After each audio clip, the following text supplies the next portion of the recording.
first problem, and I said x squared equals g of x, that x equals -1. The first thing you need to be doing all the time is you always look here, and you need to make sure that this is in the domain of this problem, okay? Now remember, we were just looking at polynomial functions. A quadratic is a polynomial function, so -1, of course, is going to be an acceptable value for any polynomial functions. Remember, it's all real numbers. So -1 is acceptable. Now, as of yesterday, we were talking about the derivative from the left, okay? That limit definition of a derivative from the left has to equal the limit definition from the right. So in order to do this, the first thing we're going to do is we are going to find the limit as x approaches c from the left of x squared. Now, well, not x squared, I shouldn't write that down. We should write it out as a function. So it's going to be f of x. Okay, so f of x is going to be x squared minus f of c, which is c squared, over x minus c. Now, the thing that I made a mistake on yesterday is we need to put something into the equation, okay? And then we're going to verify if it is correct or not. So this right here, just to let you know, the place where we are going, we are saying at x equals -1, this is our c value. So let's plug that in. So we get x squared, and then if we plug -1 in for here, it is going to be -1, because -1 squared is 1. Okay, and it's minus that. And then we have x plus 1 down here, because when we plug -1 in for c, so if we plug -1 in for both of those, that is what we end up with. Okay, now let's go ahead and let's factor the numerator. If we factor the numerator, x squared minus x squared, it's the difference of perfect squares.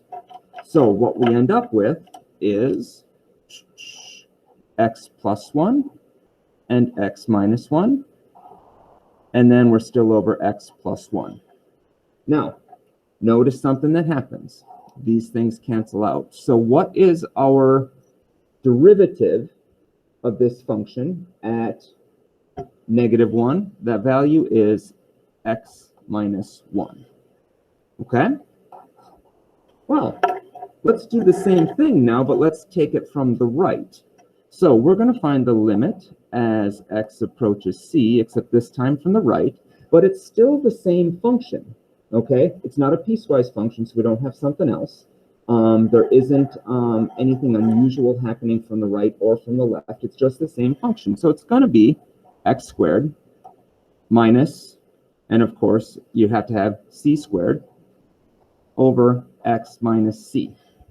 But remember, we're still approaching -1, so it's going to end up equaling the same thing. This is a very simple sort of problem, because you're going to find out that functions that are differentiable over their whole domain are kind of easy to work with, because they're the same from both sides. So we end up getting x minus 1 again as our derivative from the right. So as long as those two things are the same, you know that it is going to be differentiable at this point. So things start getting a little weird when we start taking a look at like piecewise functions. Okay, so the first thing I do want you to do, though, is I do need you to look at this function and take a look at our x value. And the first thing you need to notice is this is part of the domain. Notice x is greater than or equal to 1. So we do have, at 1, we have a function that does define it. So let's take a look at this from the left. So the limit as x approaches c from the left of this piecewise function. Now, from the left, we have this value right here. We are going to use 2x. Okay? So we are going to use 2x. So it's going to be f of x. So it's going to be 2x minus f of c, which is 2 times c, okay, over x minus c. Now, the thing is we know what our c value is. Our c value is 1. So let's go in and let's kind of replace that. So we're going to have 2x minus 2 times 1 over x minus 1. So this is our c value. That value that we are heading towards, okay, or trying to define it at, is our c value. So let's kind of start doing some simplification. So we get 2x minus 2 over x minus 1. And then we can factor something out. So I'm going to just kind of move down here. We can take out a 2. So we get x minus 1 over x minus 1. So our final derivative is our 2. Okay? Now, let's take a look at from the right. If we take a look at it from the right, so the limit as x approaches c from the right, except this one's a little bit different, okay? The reason this one is different is we now have to use a different function, because from the right, we're using x squared plus 1, okay? So let's kind of go through and let's kind of plug our information in, okay? So first of all, it's going to be f of x, so it's going to be x squared plus 1 minus f of c. So that is going to be, and notice I'm putting it in brackets, that's going to be c squared plus 1. All over x minus c. Now, we need to remember that the c value that we are approaching is the value of 1. So that's going to be x squared plus 1 minus, and in parentheses here, we're going to have 1 squared plus 1. And on the bottom, we're going to have x minus 1. So we need to keep doing some simplification here. So 1 squared plus 1 is 2. So we're going to have x squared plus 1. And then it is minus 2. So minus 2. Okay. And then that is all over x minus 1.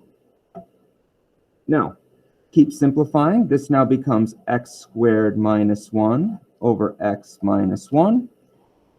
And as we keep going, we can now factor that x squared minus 1. Remember, that's the difference of perfect squares. So it's going to be x minus 1 times x plus 1. And then that's over x minus 1. So notice what happens. These two things cancel out. Now, the trick here is this. You need to remember that c is approaching 1, okay? C is the value of 1. But also the value of x is 1, because remember, those two things are coming together. So what is 1 plus 1? That value is 2.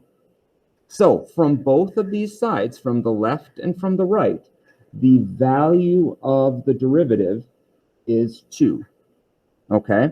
So we use c, we use this value in the expression.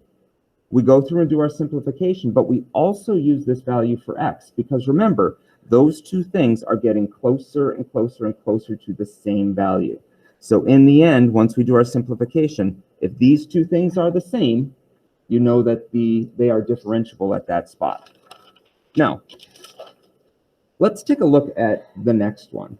The next one's a little tricky, okay? Because there's something that you have to do when you have absolute values. Because remember, when you're on the positive side, the absolute value of a positive number is a positive number. But if you're on the negative side, it also turns out to be a positive number. So with absolute values, you do need to make it a piecewise function, okay? Because in order for it to be positive, if anything is less than 0, okay, you need to change the sign of it. So if you change the sign of it, that's going to now make it a positive number. Now, anything that is above 0, if x is greater than 0, you can just use the regular function. So you actually need to think about a absolute value as a piecewise function, even if it's complex. If it's the absolute value of 2x plus 7 on the inside, you still have to make one of them positive and one of them negative. So let's approach it from the left. So let's find the limit as x approaches c from the left. And this is going to be from the left of 0 because we're looking at the origin. Okay? So f of x is going to be using this function because we're coming in from the left side. So that is going to be negative x. Okay? Minus, and in this case, it's going to be negative c all over x minus c. Okay? So let's start doing some simplification. So let's plug 0 in here. And we have 0, so we're going to get negative x minus a minus 0 is going to give me just 0. So I'm not even going to write that down. Okay? And then we have x minus 0, which is going to be x. So when we simplify this, it is negative 1. Okay? So the derivative of this function coming in from the left side is negative 1. Well, what's happening from the right? Well, from the right, we have a different function. We have the function x. So let's take the limit as x approaches c from the positive side, except this time we have the value of x. So f of x is x minus f of c. So that's just going to be c over x minus c. Now, if we continue with the process, though, c is equal to 0, so we're going to have x minus 0 is x over x minus 0, which is x. So notice, this value is 1.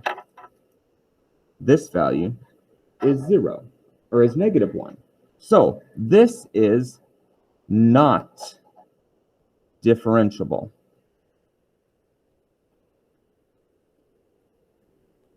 at x equals 0. Whereas the previous problem, okay, is differentiable at that one spot. Now, it kind of makes sense if you remember the graph of an absolute value. The graph of an absolute value goes like that. It's negative coming in from the right side, negative 1, and it's a positive slope coming in, or it's a negative slope coming in from the left side and a positive slope coming in from the right. Okay? So this is how we go about this. You just plug in some stuff. Remember that this value right here is, if we're trying to figure out x equals 0, it's the c value. Substitute it in, simplify it with x still in there, but then remember in the end, the x value is also that, and you're going to end up working through some math that way. Now, the final thing is e. Okay, so take a look at e. The thing we have to always look at is you do have to always look at the domain. Okay? If it's not in the domain, you shouldn't even do the problem. And this is one of those situations. Okay? Take a look. We're trying to figure out at x equals 1. Okay? So take a look at this problem. We want to know, is it differentiable at x equals 1? Well, these things tell us what the domain is. If you take a look, you'll notice that x is less than 1, we use the top function.